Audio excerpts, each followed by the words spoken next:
Here for the May 23rd meeting of the Meriwether County Board of Commissioners. We're glad all of you could be here this evening. We'd like to ask if you have a cell phone or any other electronic device, if you would please just turn it off until we get through with the meeting. We will now stand for the invocation and remain standing for the I'd like to ask at this time if you'd all bow with me. Father, we just recognize you as Lord of the universe. And we just ask for so many things from you. And sometimes we fail to thank you, Lord, but we just take time now to thank you for the many blessings that you send our way. Lord, we especially thank you and lift up our county to you. And Lord, we just ask you tonight to just give us that ability, that insight, or that wisdom to make the decisions that are needful here from Meriwether County. And in all of this, we'll give you the glory, the honor, and the praise. In Christ Jesus' name, amen. Amen. I pledge allegiance to the flag of the United States of America and to the republic for which it stands, one nation, under God, indivisible, with liberty and justice for all.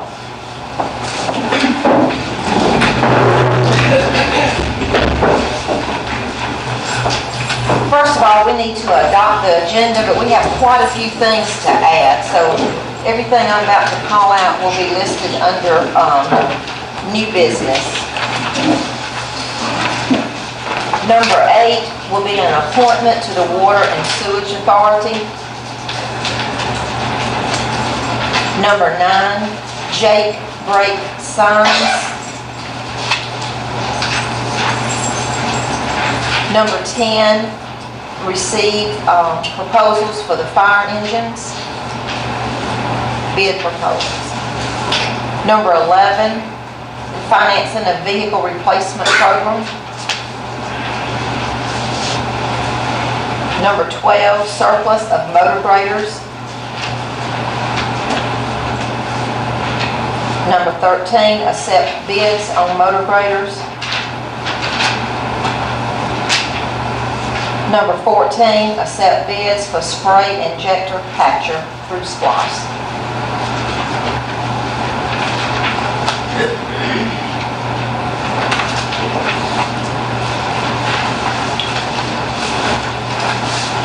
Can we have a motion to adopt the agenda? So moved, Madam Chair. Second. Second. All in favor? We have the minutes from the May 10th, 2017 regular meeting. We've had the opportunity to read over these minutes. Are there any changes or corrections that need to be made? Madam Chair, I saw none, so I'll make a motion to accept them as presented. All right, do we have a second? Second. All in favor? We'll now go to the municipal comments. We have several cities represented here today, and Mayor Glover from Greenville. I don't have anything, thank you. All right, thank you. Mayor Prater from Warm Springs.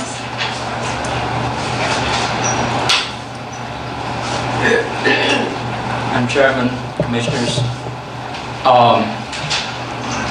Met today with Representative Buckner, begin the process of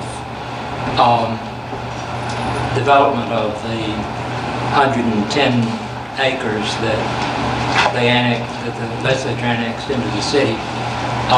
It's a special situation because the deed, when the state gave the property to the city, had some wording in it that requires that we have to go back to them to get approval for anything other than using it for building a hospital or a school or something that would be of that nature. So she and I had to meet this afternoon to get that started. It'll take a resolution to set up an authority,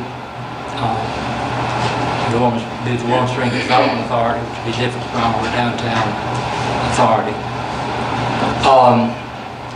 We knew that we were going to have to take down the buildings on the property that the Serenas gave us, and on the morning of the first Saturday of this month, about 4 o'clock in the morning, the Lord said it's time to start it, and He sent a big gust of wind that took the roof off. So now we are working to get that building taken down and cleaned up. Some of us have been very concerned about the old restaurant downtown, and this last week they came in and started cleaning it up, and it's much better. We were at the point where we'd already written a letter to them and was ready to mail it when they called to tell us that they were coming down to begin cleaning.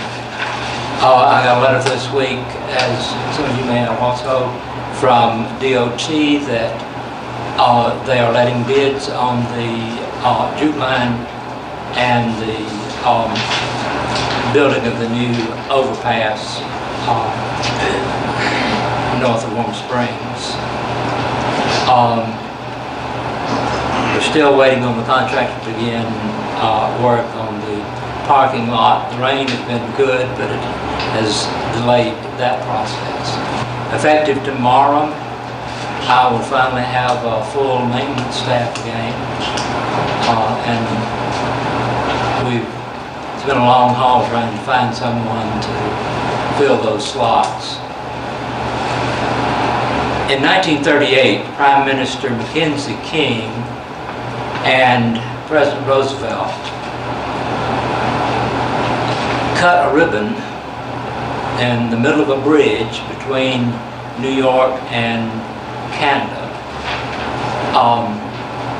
opening up the way for citizens from the two countries to motor across the lake and the border. While the president was in Canada, he went to Queen's College in Kingston, Ontario, and was presented a honorary doctorate. In 1940, Prime Minister Mackenzie King came to Warm Springs and visited with Mr. Roosevelt there. To tell you all this, to tell you that this last week I received a letter from the mayor of Kingston requesting that I come as their guest and be with him on July 1st when they celebrate their 150th year as independence from Britain. They've got a big affair planned, and so for that reason I will not be at the last meeting in June, but I'll be going up there. I will not be at the first meeting in June because Warm Springs is going to be involved in a booth at the Rotary National Convention in Atlanta. The Rotary National has been very generous to give a booth for the Little White House Roosevelt Institute and the city of Warm Springs to sell our city and, of course, our county. Things are going well in Warm Springs. Thank you. We appreciate it. Councilman Johnson from Woodbury, you have anything? Thank you for being here. All right, we'll move on to the constitutional officers' comments. I believe the only one represented is the Sheriff's Office. Have anything? All right, we'll move on to the department heads. Skip. Nothing this time. Tyrell. All right. Bryn. Nothing this time. Ron. Alphonse. Miss Jane. Miss Susan? Nothing? Nobody has anything tonight? All right, did I miss any departments? We do have a need to go into a public hearing. Oh, I'm sorry, Carol. I'm sorry. I'm not a department head. I know, but I always tell you at the end of the department head. That's right. But a few quick things I want to update y'all I on. missed you the last several meetings. That's what I was going to start with, saying because I haven't been here in a while, I wanted to give you a quick update. First of all, I just spent a week in Dahlonega at marketing college, and I was awarded a scholarship from Presidential Pathways Tourism Association that paid for my entire tuition.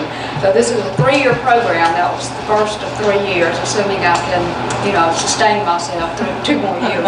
But I will say that it was quite informative. I learned a lot of things that we're doing well, a lot of things we can improve upon, which is the value of education.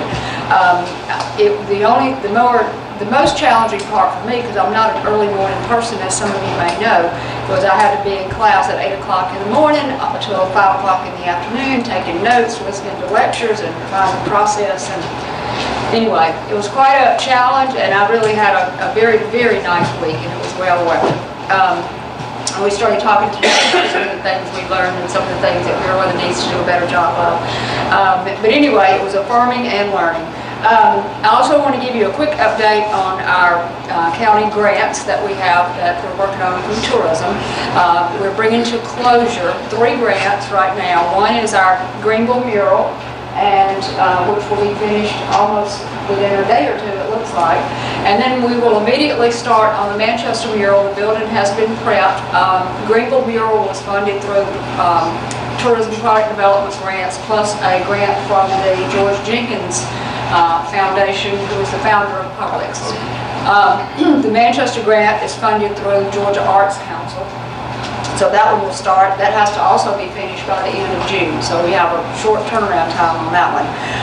We're also, another tourism product development grant, as you all recall, is our Eco Box that will be placed at Red Oak Covered Bridge. And we have a couple of clips that I want to play for you, but there'll be 8 buttons. Just as a quick reminder, 8 buttons that have customized audio messages. So the visitor can click on a button and hear this information about how the movie Lawless was filmed, and about some of the movie actors and their experiences with our local Edward R. Groves, if you don't know, haven't heard that story. There'll be another button that talks about things to see and do in the local area, another button that talks about Horace King's history. There'll be one that talks about fish traps.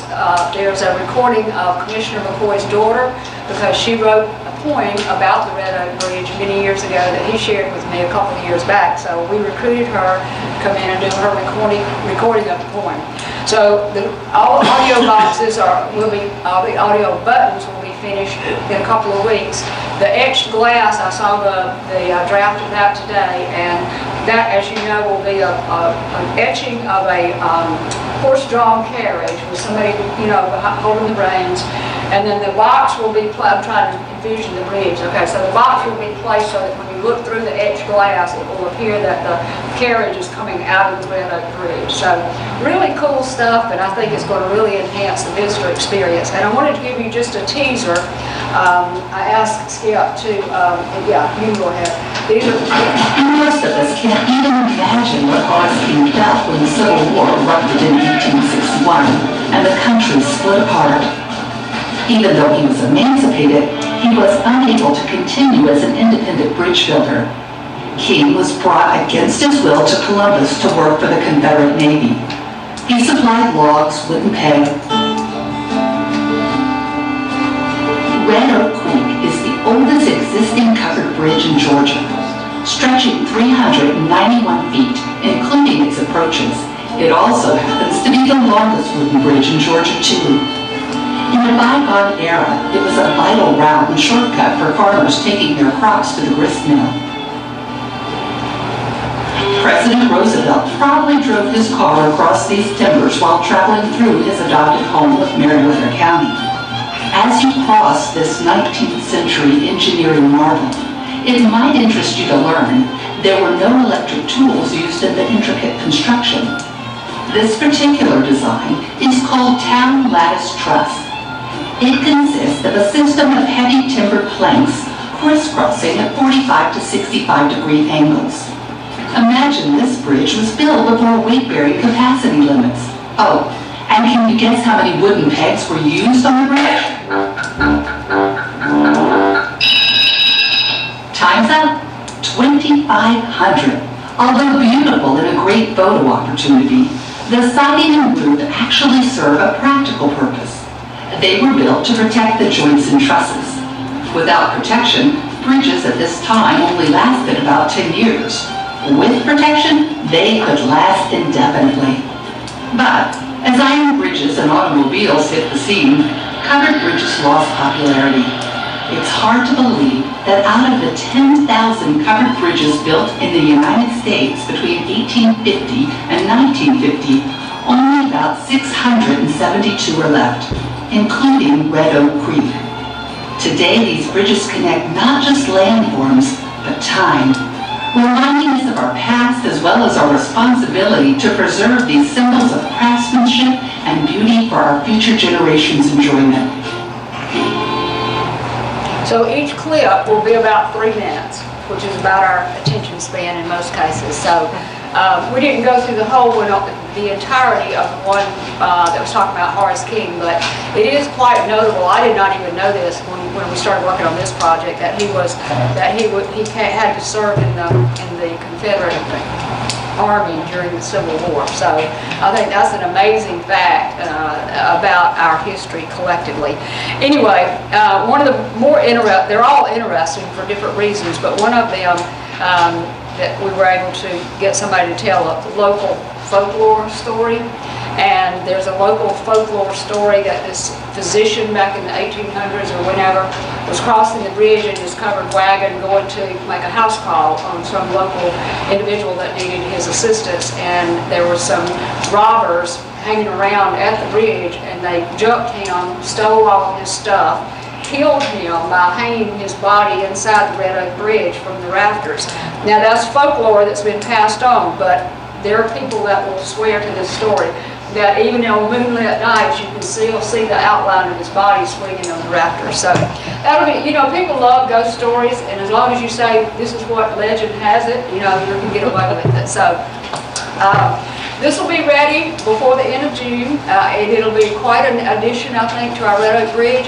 And I'm hopeful that you all will help me figure out the best way to showcase it to our local community. We'll probably obviously we'll be doing some new marketing material for it, but I also want our local community to be able to experience what the visitor is going to experience. What do y'all think about that? Pretty cool, huh? All right, so then we have now the next round of product development grants has just been announced, and I don't know how long this money is going to be made available. But I will say that as long as it's there, we need to go for it. So this is the $10,000 pots that have just been announced, and we have until the end of June. And remember that any municipality can submit a grant. Any municipality can submit up to 3. So y'all can say, well, there are 3 things we'd like to do that have nothing to do maybe with what I'm working on. But anyway, I would encourage you not to do that because we don't want to compete with ourselves. But we talked about 4 grants this morning.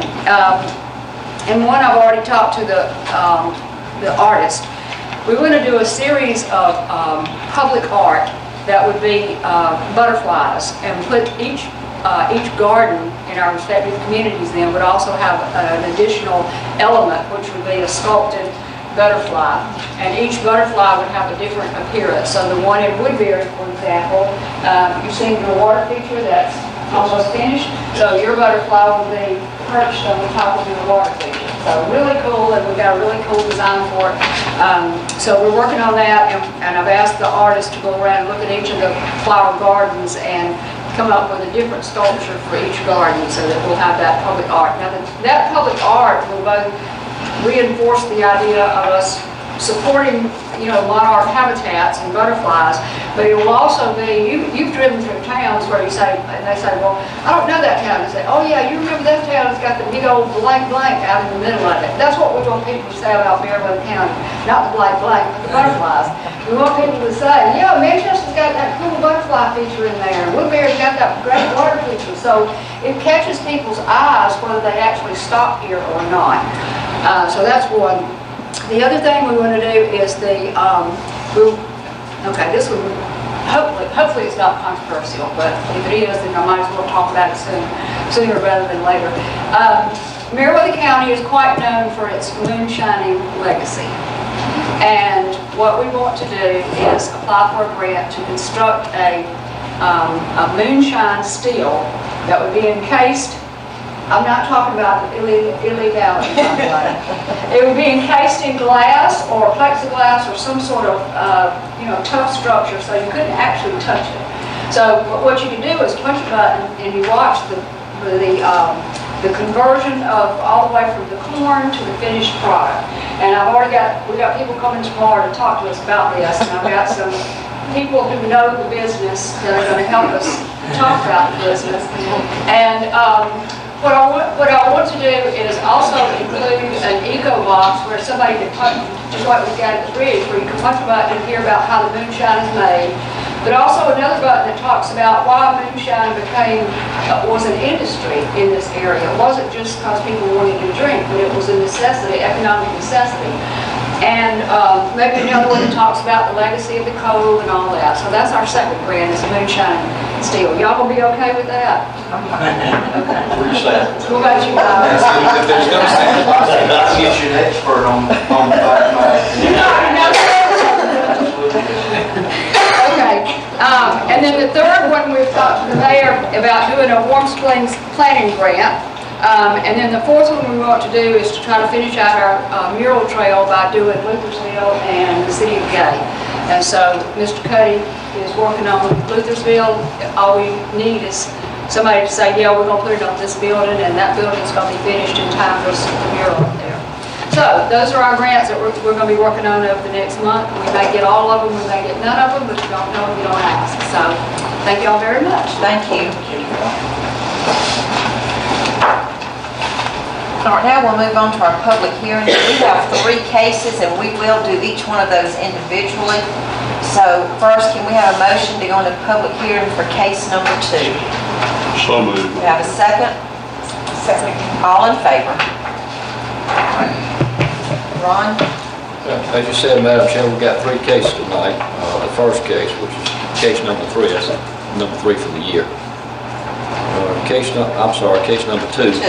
And this comes from Miss Carmen Diamond. I believe she's here. There she is.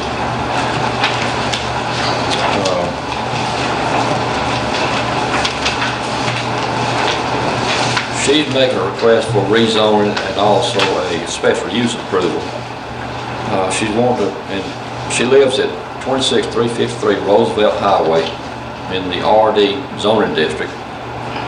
She owns 8.29 acres and is requesting a rezoning from RD to LDR, which is a minimum 5-acre tract, and simultaneously a special use approved to operate a kennel on her property as a hobby breeder, to raise and sell 2 litters of puppies per year. Mrs. Diamond currently has 6 adult dogs, 4 males and 2 females. The existing uses of nearby property is single-family residential and vacant land on one side of her property. The zoning classification of nearby property is RD, which is a minimum lot size of 2 acres. The proposed zoning, which is LDR, will not adversely affect existing use or usability adjacent or nearby property. The zoning proposal is in conformity with the intent of the land use plan, which is to provide for a land use classification for residential single-family homesteads on large acre lots. The proposed special use approval on this property will not generate or cause conditions such as noise, light, glare, odor, or other objectionable features which would reduce the value, use, or enjoyment of the surrounding property. The use will not have a detrimental environmental impact on the surrounding area and will not adversely affect the health, safety, morals, and general welfare of the community. It is my recommendation that the rezoning and special use be approved with the following condition. That there be a maximum number of adult dogs, be limited to that number to 6, and a limit of 2 litters of puppies per year. When she appeared before the planning commission, they approved the request, but when they asked her how many dogs she would like to have, she requested 10. Is that right? 10 dogs? 10 adults, 10 adult dogs, and 2 litters per year. So let me quote also our zoning orders. Pursuant to Appendix A, zoning orders, Article 16, Section 16.22-2.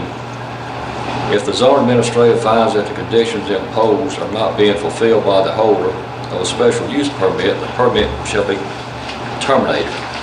Just want to note that provision is in our zoning orders. So the recommendation comes from the planning commission that she be allowed to have 10 adult dogs and 2 litters of puppies a year. I'm gonna All show right, you the zoning board is recommending that, you're recommending 6. six adult dogs. I got a map here to show you where her property is, how it fits in perspective with the adjoining property.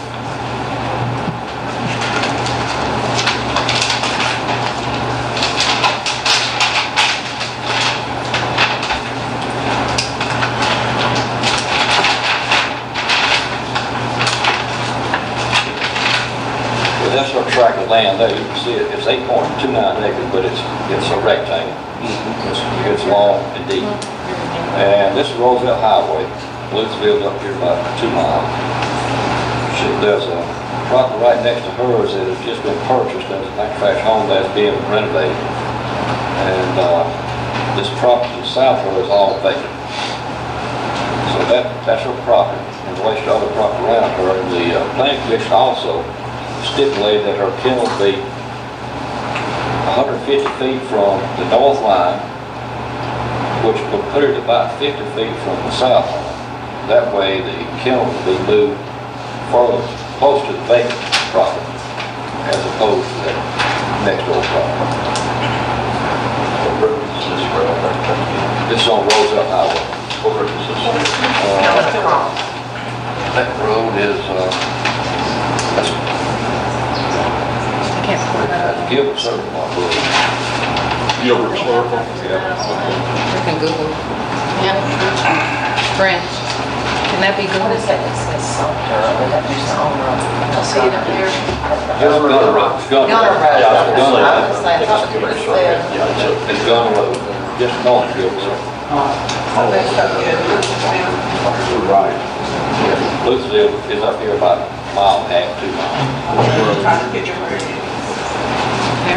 It's just north of where Coleman Creek. But above the river road, you know where Coleman Creek goes in and makes loop and comes back out? It's only, this would be the north end of the Coleman Creek circle. Just before you get to that manufactured home park, which is being dismantled now, it's been bought by another owner. But that's 2 blocks down from that is where this property is.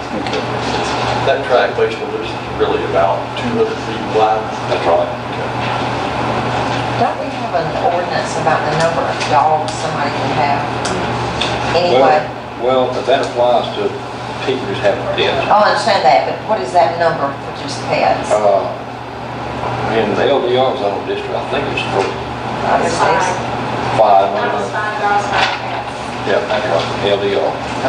Which is what she's requesting to be rezoned to, from RD, which I think is 3 dogs, to LDR.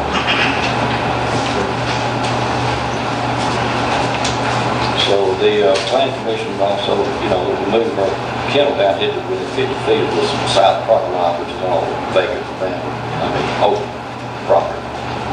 Get it far away from this.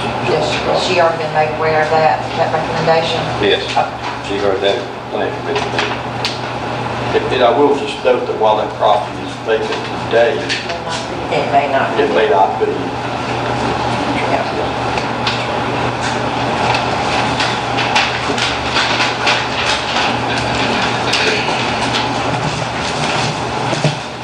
you have anything else on that one, Lon? That's all I have on this one. Or is there anyone in the audience who wanted to speak on this case? Any questions from the commissioners? Madam Chair, I have a question. When we get this information, I was under the impression that we would get this information prior to the meeting, that we would have it at least a week or so to read it and to look at it. My other thing is it doesn't indicate what district this is in. And then also, if the planning commission has different recommendation than what Ron is bringing, which he just verbally shared with us, do we have that in writing as well? We do, and I apologize for those minutes not being ready for this meeting. The past 2 weeks, I have not had time to even turn around. But we do have those, that's in writing. We have official minutes, and I'll get that to you. When did this request come available? And I know you said you've been very busy, and I definitely know this is a busy time of the year. But I guess, Madam Chair, I'm trying to understand why we don't get this information prior to the meeting. We discussed it earlier that we would get this so that if it's in your district, it would give you time to go look at it prior to being advertised. Or if there's some concerns, if you want to go into the community and find out. So I guess I'm trying to determine, is this in District 1? Yes. Okay. And you have been getting your minutes 2 or 3 weeks ahead of meeting, but this time you did not. Okay. It just totally slipped my mind. In fact, I didn't think about it until Bev was setting her agenda out. Okay. That's when I thought about it. And I apologize for that. That's okay. That's why we went back and they added that and set out a supplemental. Because they Is can't that go Friday. Okay, thank you. Yeah, but that was an error on my part. Susan, am I right? I mean, you have to, when the application is made, we indicate when the public hearing is going to be held. But there's really, I mean, the board could hold a decision until you were able to gather more information to make your final decision. And once you close the public hearing, you guys can discuss it amongst yourselves. You could ask Ron, but you can't really have the audience involved after that period of time after you close the public hearing. But you wouldn't have to act on it tonight if there was concerns. You could actually spend, the next couple of weeks gathering information if you wanted to before the board, makes a decision. So you have that option if y'all want to do that. And then also I can get a copy of what the planning commission also, their recommendations, their written recommendations. Yes, give them to you. I'll be next week. I'm going out of town tomorrow, but they record it. Okay. Official minute with it. Thank you. Okay, so if she wants to table this, we need to do that and not close out this portion of the public hearing. You could either table it and open the public hearing back up for your next agenda, or just continue with your next agenda, or you could close it, and then you can't take, the audience cannot give you guys further input from their perspective unless you ask the question. You can ask questions of Ron. So you can either close it and end the public hearing, or you can continue the public hearing until your next meeting. Either way. Commissioner Hines, what would you like to do? This is your district, right? I like to continue it for the next meeting. And then in contingent that I get the other information, and every other commissioner get that information from the planning commission. Okay, so we just will not close that public hearing. Just continue it to We'll your continue to our next next meeting. meeting.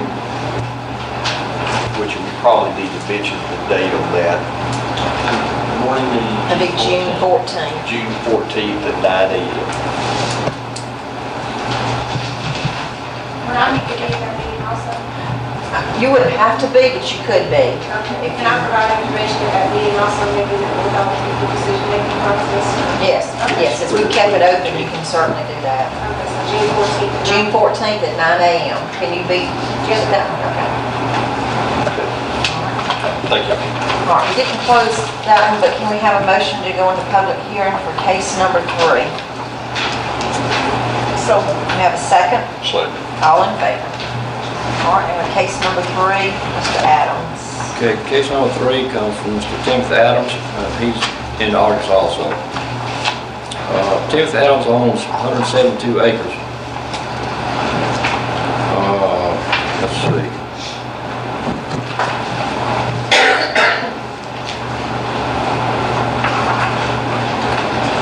You got more than acres on that. Is that just 772? Yeah, it is plus or minus 170. Yeah. Timothy Adams owns 172 acres located at 14425 Roosevelt Highway. The property is in the LDR, which is 5 acre minimum lots. zoning Our district. information said 10, but it's Yes, supposed to be but it's 5. supposed to be Right. 5. That was the confusion on the last. Yeah, I'm gonna correct that on this meeting, so it should, there's a typo there, it should be 5 acres. Mr. Adams is requesting a rezoning from LDR to A1 to place his land in the federal land conservation program because he has no desire to ever develop his property beyond the present use of cattle farming, timber production, and row crossing. The proposed zoning will be a use that is suitable in view of the use and development of adjacent and nearby property and will not adversely affect the existing use or usability of adjacent or nearby property, which is vacant and sparsely populated. The county comprehensive plan and future land use plan intends this area of the county to be low-density development so as not to disturb the rural character of the landscape. Primary land uses recommended are small-scale agriculture uses and timbering operations, state residential lots, conservation areas, and open spaces. It is my recommendation that the rezone request be approved. And that's also the recommendation of the county planning commission. I think it's got about 14 feet to 100 feet of roadway. Yeah, Does anybody have any questions on What district is this? this is, I think, Miss Bray's, I believe, just south of Greenville. Just south of Greenville. You know where the Hill Construction Company was? right on the right, going down, as you, where the Holiday Construction used to be on the left, it's down on the right. A little lodge. Behind a lot of trees by the Yeah. road and a wood fence out there. It's on the right side going south, just out of Greenville. Ron, I think I have a question. What is involved in the federal land conservation? I think that's a question for Mr. Adams. Mr. Adams? I'm basically putting the land in conservation in perpetuity, so it won't be developed, it won't be subdivided. It'll be for my family to use for the next generations. Sounds like it will be basically agricultural as it goes Correct. I forward. have cows and I want to continue growing that as well, so I won't be restricted on that. There's a tax benefit. tax. Yes, sir. Business for that as well, right? Yes.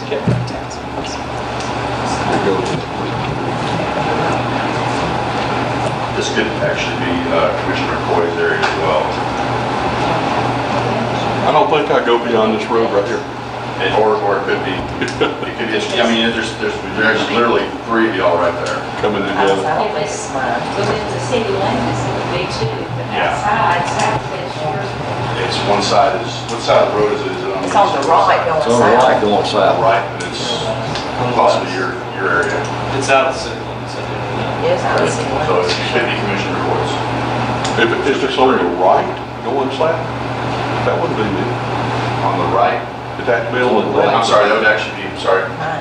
Yes. Fence. I don't think I went that far. I didn't either. Or is there anyone in the audience who would like to speak in this case? Let me understand, so basically what he's doing is just putting the land in conservation. And then federal conservation.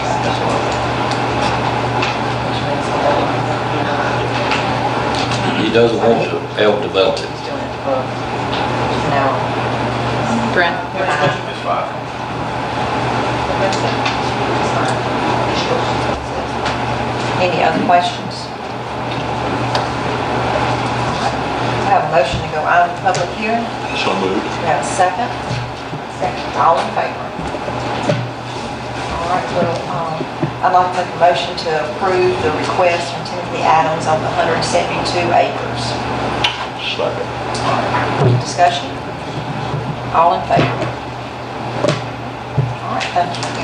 Now can we have a motion to go into public hearing for case number 5, Blake McDonald? Motion. So moved. Have a second? All in favor? All right, Ron. Okay, case number 5 comes from Mr. Blake McDonald. He is a young man receiving 2 acres of land from his parents. This land is in the A1 zoning district. It's 25 acre minimum. It's on Jim Dunn Road, J.W. Road. J.W. Dunn Road. He plans to build a single-family residence for his use. The land will be deeded out of the land his parents currently live on, which contains approximately 12 acres. There will be a required 30-foot line access easement across the parents' land for his access. Because this is a family estate situation and the land cannot be further subdivided, it is my recommendation that the rezoning request be approved. The Planning Commission also recommended approval. I have a map of that property, see how that will look.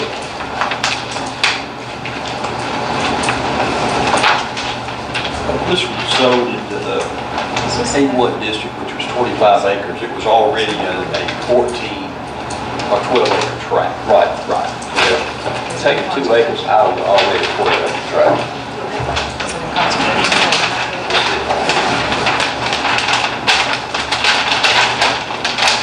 This is the 12 acre tract right here.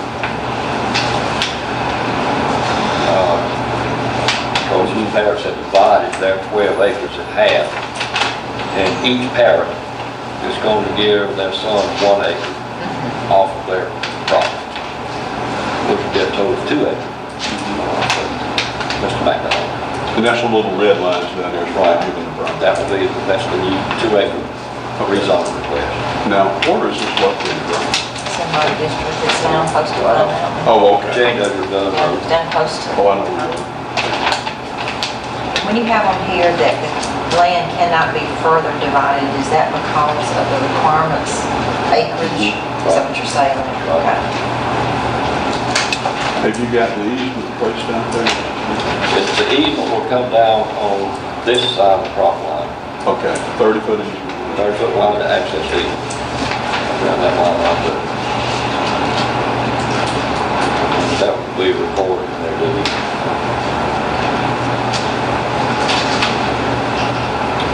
This request to come up, not this one, but families in the past have requested. Approval to deed their child 2 or 3 acres in the A1 subdivision.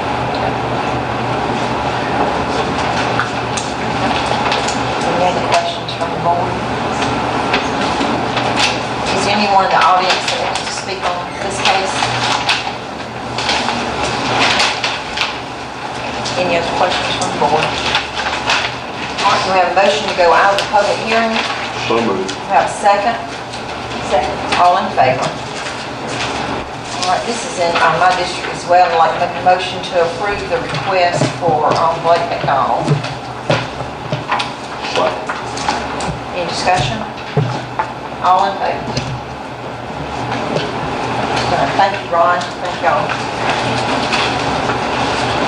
All right, we'll move on to old business, and the first item we have there is the approval of proposal for the architectural and engineering services, and we need to table that again into our next meeting. So we have a motion to do that, please. Motion to table, Madam Chair. Have a second? Second. All in favor? Next is the public transportation service agreement between Meriwether County Commissioners and the Three Rivers Regional Commission, and this is the use of our third bus. Yes, ma'am. And we talked about this in work session. I'll be happy to go back through whatever any questions the board has. We would recommend approval of this agreement. This agreement is really only effective until end of June, so it's going to have to come back with a another agreement as well. This leaves it open and some flexibility in terms of bus service to outside communities without naming the community. It says that we're kind of doing it on demand and monthly trips. That's the best economical way to do it for the county. And again, this is a contract we'll be talking about again probably at your next meeting because the other one's going to be expiring. This one will be expiring at the end of June.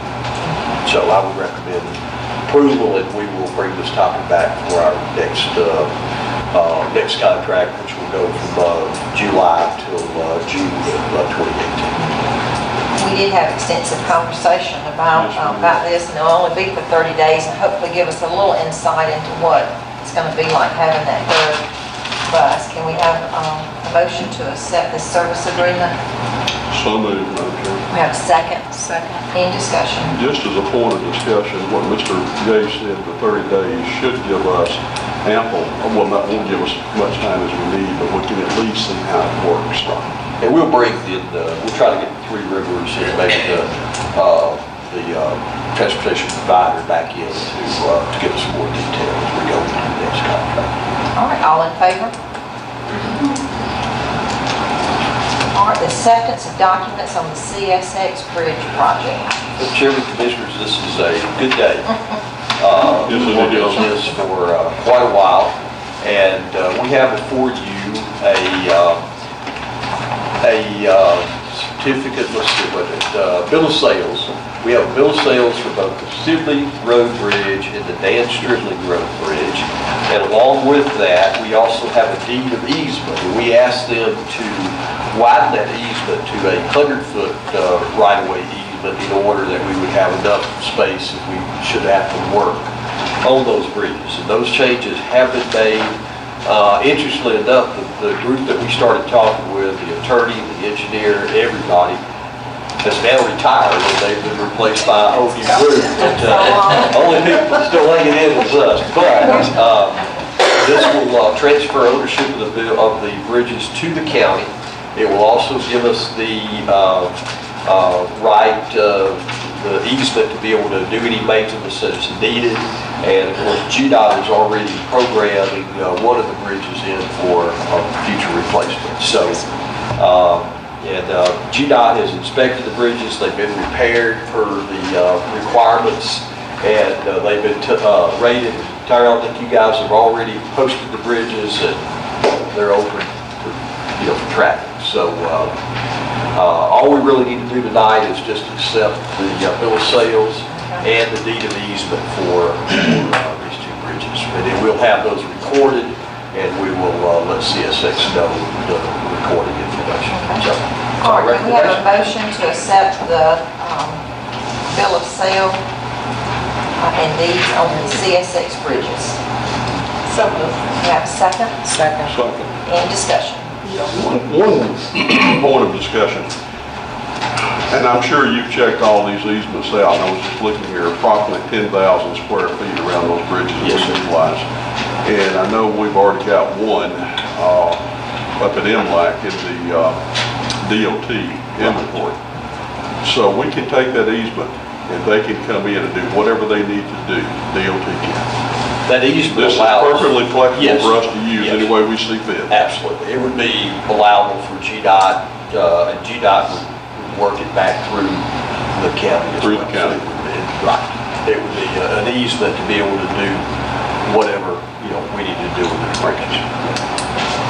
That was it. Okay. All right, all in favor? All right, we'll move on to new business, the EMS collections. Again, we had a lot of discussion about this during our work session.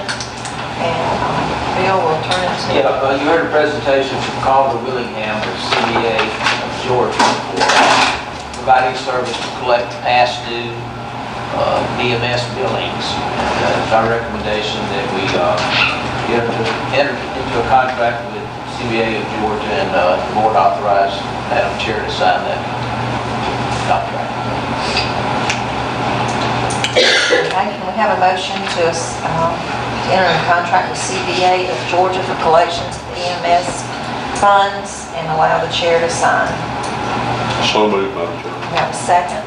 Second. Any discussion? Well, I think as far as discussion, any money that we can collect is certainly more than we're getting now, so why not do it? Any other? All in favor? Okay. Thank you. Next is the June 10th Bike Ride Hospitality Team. It says Bill Coffey, but it looks like it's Gail tonight. I need a coffee and a shrunk and let my hair grow.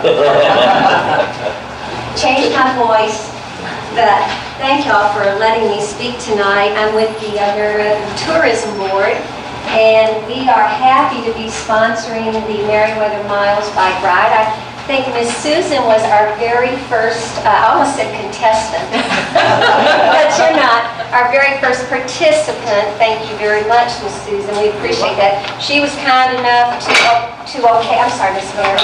She was kind enough to okay our, one more? One more.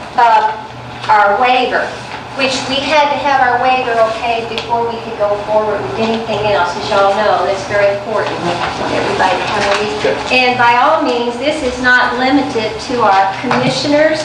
This is certainly something that anyone in our county that would like to be a part of this, they are welcome to do. What we're hoping to do, and I'll just read this very briefly, we hope that many bicycle riders will visit our lovely county on Saturday, June the 10th for the Meriwether Miles Bike Ride, sponsored by the Chamber of Commerce and Meriwether Tourism. Did what? I was looking at Motrin, I said, I may need something stronger than that. Motrin, right, look, bring whatever, we don't ask any questions. They will leave from and return to Lake Meriwether, where the Peaches and the Pines Festival will be in progress that Saturday and Sunday. And as our law enforcement knows, we also have a very large event at Big Red Oak Plantation that weekend. How many people? 1,400 people will be that whole week. At a huge shoot at Red Oak, and I'm sure EMS and all the folks are on board with that and already know about that. The 3 routes for the bike ride will be 15, 36, and 62 miles. They will be registering from 7 a.m. until 10 a.m. That means they can leave at different times, and so they don't have to, it's not a race, this is a ride, it's not a race. We're asking members of our communities, our churches, our civic groups, and our elected officials to be part of our hospitality team, our meet and greet. So what we're hoping is that when folks stop at one of our 5 rest stops, that our commissioners are, well, you'll be involved. You won't be there except to enjoy the ride. And anyone in our county that would like to show up and say, we're glad you guys are here, please come back to Meriwether County, bring your businesses, bring your families, live here in our county, enjoy our county, or just come and be a tourist and spend your money and go home. We don't care. We don't discriminate here. Would you be willing to bring a comfortable chair, perhaps a snack or a drink, and just sit for a while at one of our 5 rest stops? The rest stops will be at the Warm Springs Welcome Center. I think the Board of Education has said that they would help with that one, and some other community-minded volunteers. We have a rest stop at Dowell. I'll never get there, right? We'll have a rest stop out there, way out in the on the mountain, and that's for the elite riders, the 62-milers. I've been told they will make that in probably within an hour of leaving Lake Meriwether. I said, no, they won't, but someone has assured me that yes, they will. So someone out there, we already have 2 lovely volunteers from the Garden Club who said that they would be out there to hand out the cold drinks, the snacks, and to speak to the riders. There will be a rest stop at Manchester First Baptist, and the Manchester Ladies Club, Women's Club, has said that they will host that one. They will have a cooler there with ice. We will provide all the drinks and the snack bars and all of that. The only thing that we ask y'all to provide is perhaps a cooler with some ice to keep the water and the Gatorade cold. We will provide the Motrin also. The other rest stop will be at the Shed, and that's in the Peach Orchard country. A lot of our volunteers are looking forward to being at that one. I think our garden club, Keep Meriwether Beautiful is going to be hosting that particular rest stop. So they'll be there, and you can just float from one to the other. You want us just to go to it? Yeah, Pick just one float. or 2 to go to. Okay. Yeah, you just choose what time and where you want to go, wear your name badges, and say, we're glad you're here. The final rest stop will be at the Historical Society in Greenville. They have very graciously offered to let us use their nice big shady area out there. And all of these sites have restrooms except the one out on the mountain. And that's the only one I'll have to have a porta potty at. And of course, we'll have those also at registration and all that. So we have right now fewer than I would like. I'd like more riders, but this is our first year. And what I've been told by a lot of riders is that you have to do it first, and then the word of mouth gets out. And that's your best advertising. So thank you all so much for considering that. Please come out and join us. Anyone else on June the 10th, feel free to come to any of the rest stops and welcome folks. If you've got a friendly dog, You want to bring the dog out, that's fun too. It's very casual. And it's just, we're trying to kind of copy some of the, for instance, Bike Ride Across Nebraska. Bran, I have a friend in Omaha, and she's coming to ride this. But she said the thing that really struck her, the years she's been riding that bike ride, is that all the folks in the little towns come out. The churches, the ladies' clubs, the civic groups, and they welcome the bike riders as they come through their towns. Of course, this is a 5-day event they're talking about. So thank you all so much, and please do join us. We'd love to have all of you. Thank you. And may I make a comment? Yes. Because Gail has done such a wonderful job. She didn't even know how to organize a bike ride, and she has really rolled up her sleeves and done her homework, and she is an amazing organizer. But, you know, it's easy to get discouraged when you do an event and you don't have near as many people as you want to. But you do have to build it. You have to build a reputation. And Wheels of Fire over in Harris County, they no longer do that. So we can steal all of that activity, you know, because they grew from a few bike riders to a 3-day event that brought in hundreds of bike riders. So there's no reason we can't do the same thing, especially with Gail in charge. You're kind. Thank Thank you, Mr. Bill. I'll tell when you said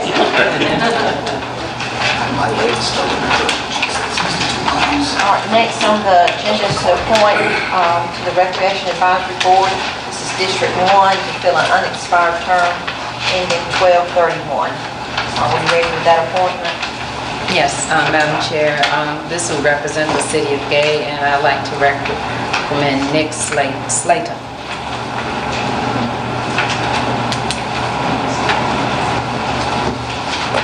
Okay, do we have a second? Second. Any other nominees? All in favor? Okay. All right, next on the agenda is the National Police Week 2017. Chairman, just to I would ask our Sheriff's Office representative if he would maybe come up in front just a minute. Put him on the spot. That's right, he's got a gun, so we'll be ready. But no, we need to have him back this time. That's right.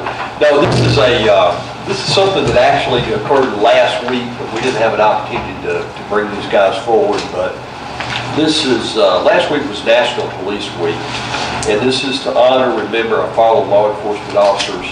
And communities all across the United States came together during the week of May the 14th to the 20th to honor and remember those law enforcement officers who made the ultimate sacrifice. This year there were 394 officers killed in the line of duty that were added to the National Law Enforcement Memorial in Washington.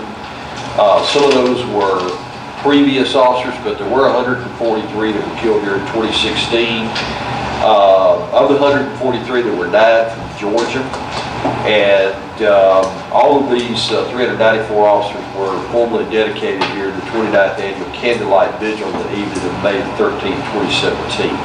And we also, I understand, have a officer from Meriwether County that was among those that was followed. That was Chief Deputy Henry Bradshaw, who died in an automobile accident in December 15, 1973.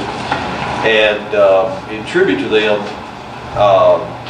the public law had designated May the 15th as National Peace Officer Memorial Day. And in light of this, I just wanted to, and I do appreciate you being here, wanted just to thank the law enforcement officers for all they do for all of us. It's a thankless job, but we really appreciate what you guys do. And I know sometimes over the last several years that there seems to be a lot of, of issues with issues for respect for law enforcement, but I just wanted to take an opportunity to say thank you guys for all you do to make our community safe and a better community. So We appreciate y'all, and that's the reason we do it. So thank you. thank you.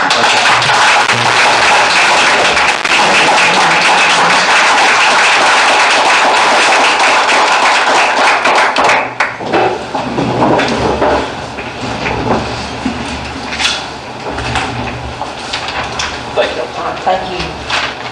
All right, next is the appointment to the library board, and that's for, Erin Dorman serves in that role, and they have asked that she be reappointed, and I'd like to make a motion that we reappoint Aaron Dorman to the library board.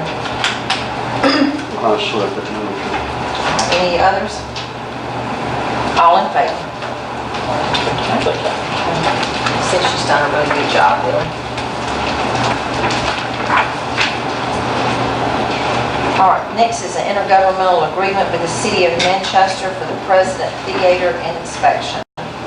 Chairman Commissioners, the City of Manchester has asked the county for consideration to be able to contract with us with the vision to provide building inspection services for the President's Theater project, which is going on in the city. And in doing this, the county, through Ron's office, would provide building inspection services exclusively for the President's Theater, which means we're not going to provide it for the other construction that goes on in the city. And we would perform these services in accordance with the city's code of ordinances, and any payments or agreements for building inspection services will be the exclusive responsibility of the President's Theater. We would be an independent contractor in doing this project. And of course, the agreement would remain in force and effect when the construction and renovation of the project is complete. Right now, I think the city has like private inspectors that do the majority of their contracted work on building inspections. But I think in this area, because it's a project that I think the whole community is trying to get involved in, they have asked that the county department be the ones that do the inspection on this, and it's just strictly for this project. I've talked to Ron, and he is familiar with that, and believes that his office can do these inspections. And the City of Manchester has already executed this, and that's consideration of the county. I have a question, Madam Chair. Did you say that the President's Theater will assume all the fees and the costs? Right. Payment for building inspection services is exclusive responsibility of the President's Theater.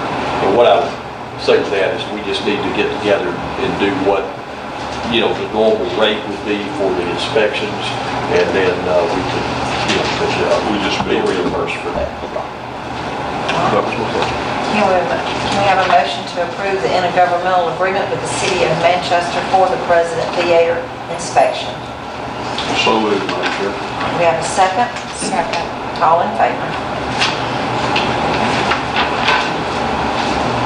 Next is the funding for the scrap tire grant.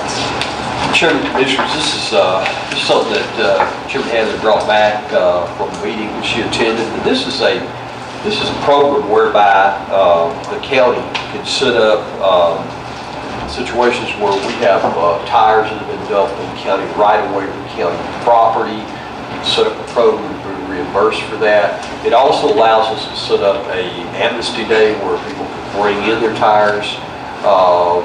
What we would do is we would need to make the application for the grant.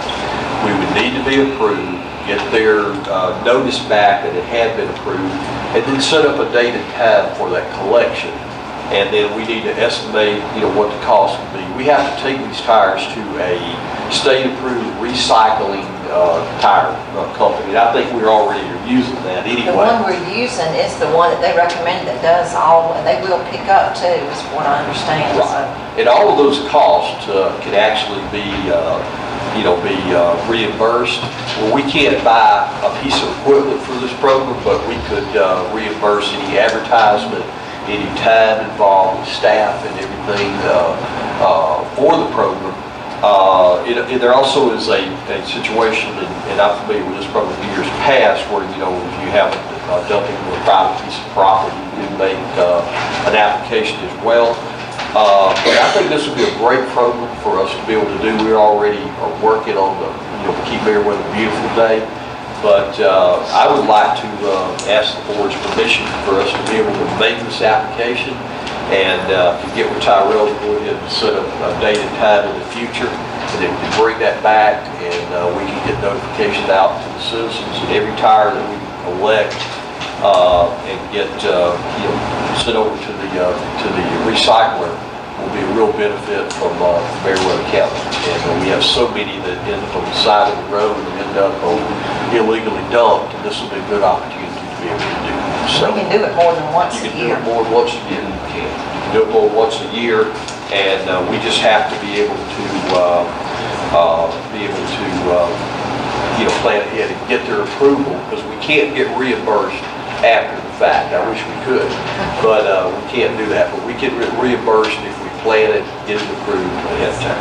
Madam Chair, is there a cap on this amount? The lady that was at the meeting that I was in, she didn't said see. there was no cap. She said that Paulding County had applied, had asked for $100,000. I think that was the largest request they had as of that time. That was a couple of weeks ago. There is a lot of money there, and people are not, it's available to all the cities too. I know Mayor Glover has it. She was in the same meeting I was in, but all the cities can do the same thing. And there was no mention of cap when I read this. There was no mention at all of it.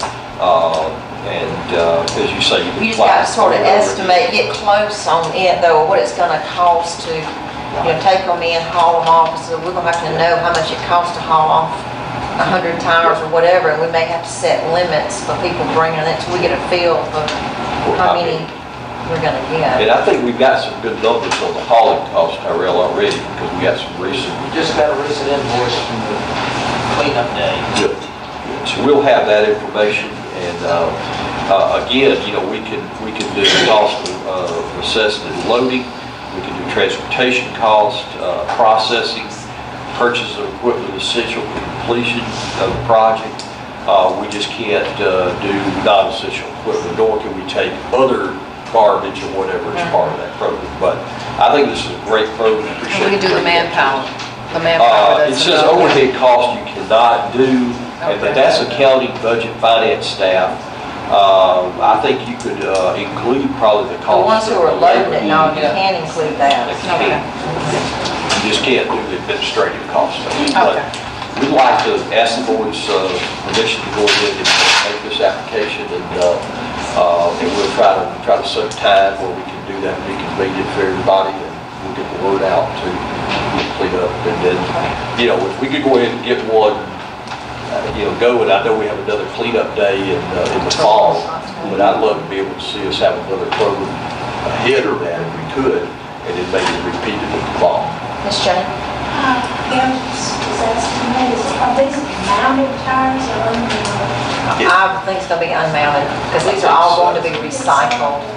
I think it's gonna be unmounted. It really didn't specify, but I'm like you, I think it's unmounted because, if you have the hauler, he's not going to really accept it on the wheel, so it should be unmounted. But there again, if people unmount them, I mean, the wheels and all can be sold scrap better than anything else. Ms. Charlene? Yeah, you're encouraging municipalities to do this independently from the county? Well, I mean, they can, or we can do it all the same day. I mean, I don't know if we'd make one grant, if we still make more than one grant, I guess you could decide whether, you want to do another day, or just encourage your people to bring it to wherever we're picking up that day, whichever you want to do. And we can even indicate in the application that we want to do this as a partnership with With the the cities. cities. Well, that may help our eligibility. Yeah. Well, I was gonna say, Madam Chair, if we do it in a partnership, that, normally that's an extra plus on that, but I guess my concern is the dollars amount. Still, once again, would it be a difference if the cities did it separately versus the county as far as the dollars amount for each one? That's- Yeah, I think we'd have to take into consideration what we think might come from the cities as well. I think Mr. Cody's already cleaned up quite a bit of the north here, so there may not be many left there. But I think we'd have to put all of that back into our application. Okay. And just be sure that we covered enough to be able to cover it. To cover. Right. Yeah, if it takes 2 truckloads to get them out of here, we just need to cover that cost. That's right. And I think this is a reimbursement cost, so if we Right. said 50,000 and it turned out 40, we just invoice them for the actual cost. Okay. Thank you. Thank you. All right, can we have a motion to allow them to go ahead and make application for the scrap tire grant? So moved, Madam Chair. Have a second? Second. All in favor? All right, next is an appointment for the Water and Sewer Authority. Madam Chair, we had a resignation last meeting. Mr. Robert Lovett is taking himself off the board. And I have a replacement, Mr. Kenneth Murphy, to replace Mr. Robert Levitt. Okay, do we have a second? Second. Any others? All in favor? Sure, but we'll prepare a little, something to honor Mr. Levitt for his service. Okay. And invite him to a future meeting where y'all can Okay. participate. Ms. Darson, I talked about that. Have it, okay, thank you, I didn't know y'all talked about it. All right, number 9 is the Jake break signs. Yes, ma'am. Madam Chairman, you got some requests, I know, about some issues down at the traffic circle at Pear City. And I talked to GDOT today about that, and of course, we all know it as Jake breaks, but what they're calling as prohibited engine braking, and unless there's an emergency. And what they said was that the county just needs to pass a resolution if we want to have that. And then we can request that we would have to cover the cost of the sign, but we could install the sign and probably even order the sign, so it wouldn't be that expensive. And I know that these can be very aggravating, particularly if you're in the middle of the night. And so our recommendation would be to do the resolution to request that GDOT allow us to install the no engine braking at that location, and we can indicate it now. And this is down below the roundabout, but before you get to the airport, it's about 4 houses there together.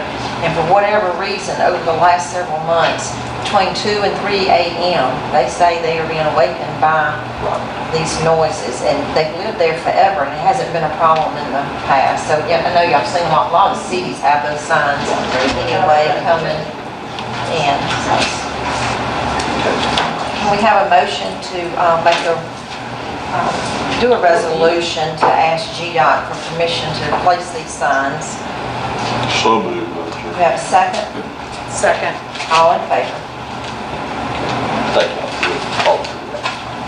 Next is the request for bid proposals for the fire engines. Yes, but Madam Chairman, Chief is here tonight. He's been working on specking out the equipment, the bid proposals for our fire engines. And because there's quite a bit of lead time in being able to get this equipment ordered and in service, we'd like to ask permission to go ahead and let us finalize the bid packages. We'll send those out to the various suppliers, we'll do the advertisements. And that should allow us to be able to get these recommendations back to you guys probably in July for the board's approval of the bids. And that allows us to go ahead and get the trucks ordered in time that we can have them delivered when our stations are ready to make them. So we wanted to go ahead and ask permission to go ahead and send out those bids. All right, can we have a motion for them to go ahead and get the bid packages together for the fire engines? Madam Chair, I have a question. Is this, the packaging is the request of what each fire truck is going to have, or the complete fullness of the fire truck, or? It will be the specs of the fire truck, and I think you're going to bid maybe separately the various equipment packages that go on there. So this is just a fire truck, just the, We really probably need to go ahead and do bids for fire engine and all its accessories that go with it. so that's what I'm asking. Is these two separate, or are they one package altogether? They will probably be 2 packages. I think that's the way you're going to try to do it, is a package for the equipment for the trucks and the trucks themselves. So we're going to bid it, that way, because there's a belief that we can save by buying the equipment without having to go through a middleman, which will be the provider of the truck and the engine. But this will go out to all the vendors. We've got specs, which are going to be open to a variety of people. They're not spec where just one company can meet those specs. It's a wide open spec, and we want to get those out and we can go ahead and get that going. And before we award anything, they'll come back to you guys for your approval. I guess I want to make clear is that these are 2 different requests. a One is for the request. truck, Right. and one is for the equipment that goes on the That goes truck. on the truck. Yes, ma'am, they'll be able to bid on both, but we wanted to make sure that if there was a cheaper way to get the supplemental equipment, that we wouldn't be locked into just going through those avenues. We'd have alternate sources as well for that equipment. Or if they want to bid for both, they have an option to put that in Yes, a ma'am. bid as well. Yes, ma'am. So you can do a comparison of which one is the better suit. It's just breaking it out into more detail and allowing them the option to or not to bid on it. Okay. Thank you. That's the clarity I Thank needed. you. Thanks. Sorry. So what you really need is one motion for 2 packages. Yeah, Okay. basically. All right, we have a motion for the bid proposal packages for the 2 needs for the fire department. So, I have a second. Second. Any discussion? All in favor? Thank you. Thank you. Next is the finance of the vehicles for our replacement program. Yes, Madam Chair, back at the meeting in April, you authorized staff to put an ad in the paper for financing for personal vehicles for a vehicle replacement program, and on 5/12, we received 2 bids. First bid from United Bank in Woodbury, 4%. Second bid, First People's Bank of 4.95%. And it's our recommendation that we accept the bid of 4% from United Bank in Woodbury. We have the funds budgeted to cover those debt payments resolution. Can we have a motion to accept the low bid of 4% from United Bank in Woodbury? So moved, Madam Chair. We have a second. Second. Any discussion? All in favor? All right, next is discussion on the surplusing of the motor graders. Yes, Madam Chair, we purchased 2 motor graders from Caterpillar back a couple of months ago to replace 2 motor graders that were deemed time to get rid of. So we solicited quotes for those entities to buy those 2 motor graders. Before we get to that, we need the board to declare those 2 motor graders surplus. All right, can we have a motion to declare the 2 motor graders that we just replaced, the old ones, can we have those declared as surplus? So moved. Have a second? Second. Any discussion? All in favor? And I'll give Allison the numbers on those 2 units. Okay. For the minutes. The next item is to, back at the meeting in April, you authorized staff to solicit quotes for those 2 motor graders that you just surplus, and we received 2 bids. First from Yancey Brothers, the CAT 140G, it's a 1994 model, $45,000. And the CAT 140A, which is a 1998 model, $59,000.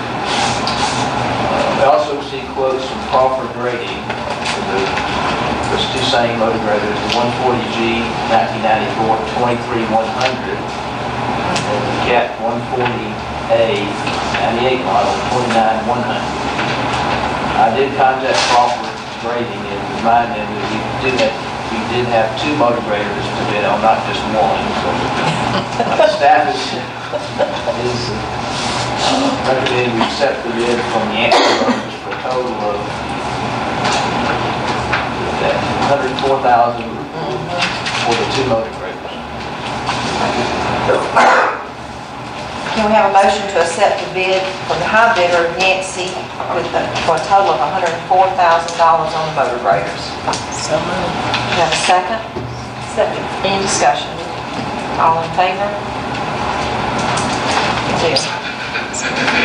The next item is, many months ago, it might have been a year ago, we talked about buying some paving equipment, and the patching machine that we had was operable at that time, so we didn't do anything. But I think in the last week or so, the patching machine grew a rod or something, and it's cost more to fix it than it's worth. And there is money in SPLOST to replace that machine.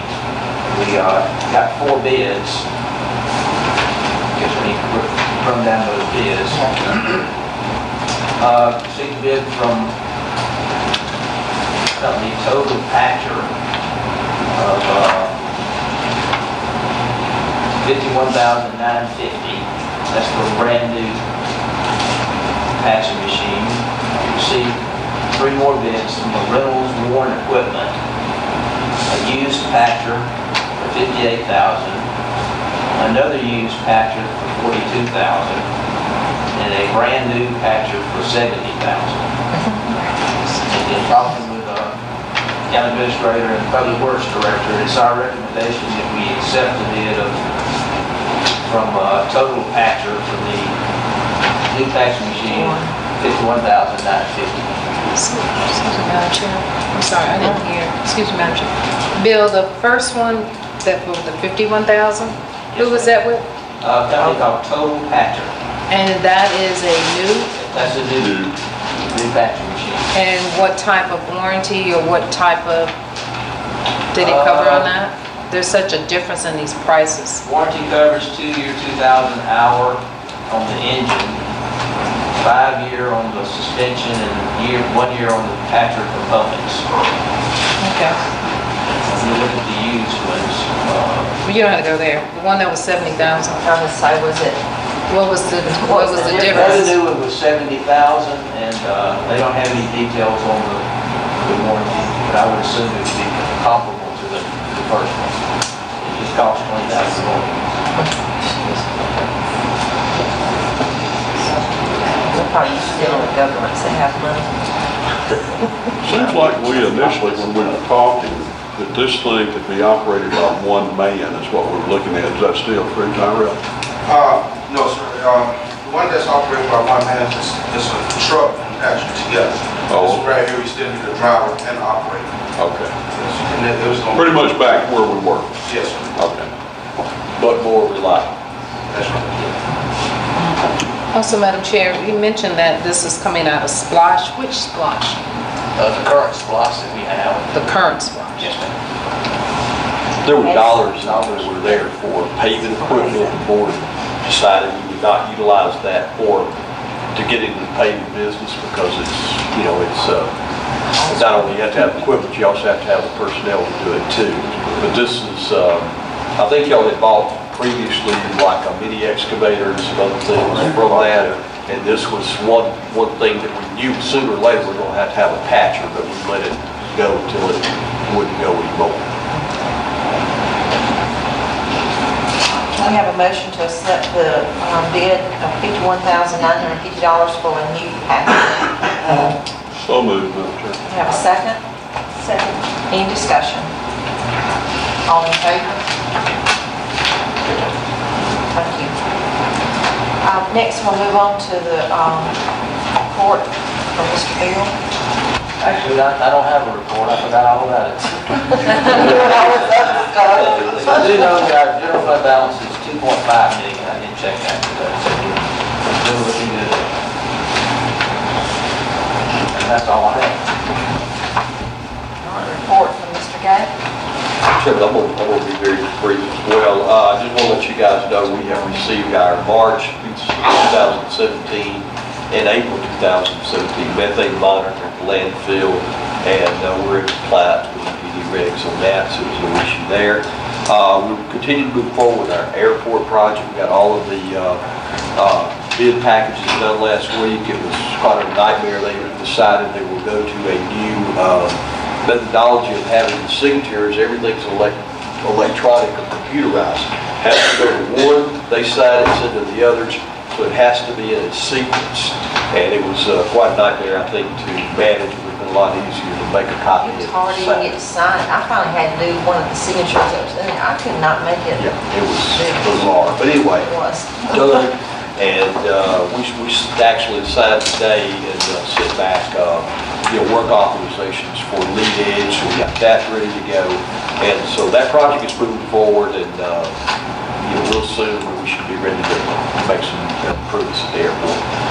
We completed the USDA grant, got that turned in. There was one issue with the SAMS certification, something Bill worked on that today, we got that taken care of, although we had done it previously, they couldn't access it, so, Step 2, you yeah, so. have to register, then you have to go in and provide a lot of documentation about the county and those kinds of things. So we did, thanks to everybody here, we worked on that and got all of that in, took it up to Ms. Bette Jones to sit down and went over everything with her.